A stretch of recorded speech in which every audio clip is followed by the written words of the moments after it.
ঈদের ফিরতি যাত্রায়ও বাড়তি ভাড়া আদায়ের অভিযোগ করছেন যাত্রীরা। নির্ধারিত গন্তব্যে যানবাহন না পাওয়ায় ভোগান্তিতেও পোহাতে হচ্ছে অনেককে।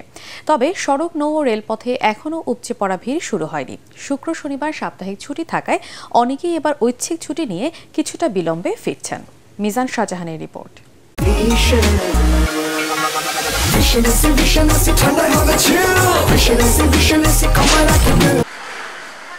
ঈদের ছুটি শেষে ঢাকায় ফিরতে শুরু করেছে কর্মজীবী মানুষ।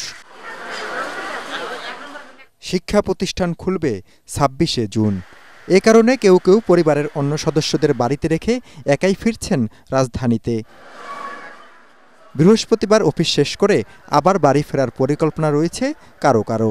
তাই ঈদে ঘরে ফেরা যাত্রীদের পুরোপুরি ভিড় শুরু হতে পারে শনিবার থেকে। কলেজ বন্ধ আছে, এর জন্য আমার ফ্যামিলি আর একটু পরে আসবে। ফিরতি পথে আমরা যারা আসছি খুব নরমালি আসছে, চাপ কম, এই জন্য আমরা গ্রামে যাচ্ছি বাচ্চা নিয়ে সময় কাটানোর জন্য। ট্রেনে বাড়তি ভাড়া আদায়ের অভিযোগ নেই, তবে সড়ক পথে আগের তুলনায় অতিরিক্ত ভাড়া নেওয়া হচ্ছে বলে জানান যাত্রীরা।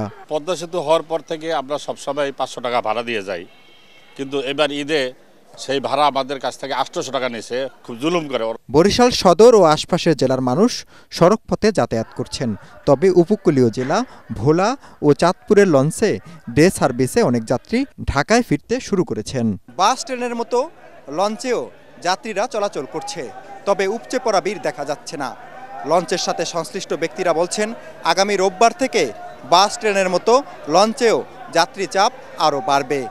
মিজান শাহজাহান, এটিএন বাংলা, ঢাকা।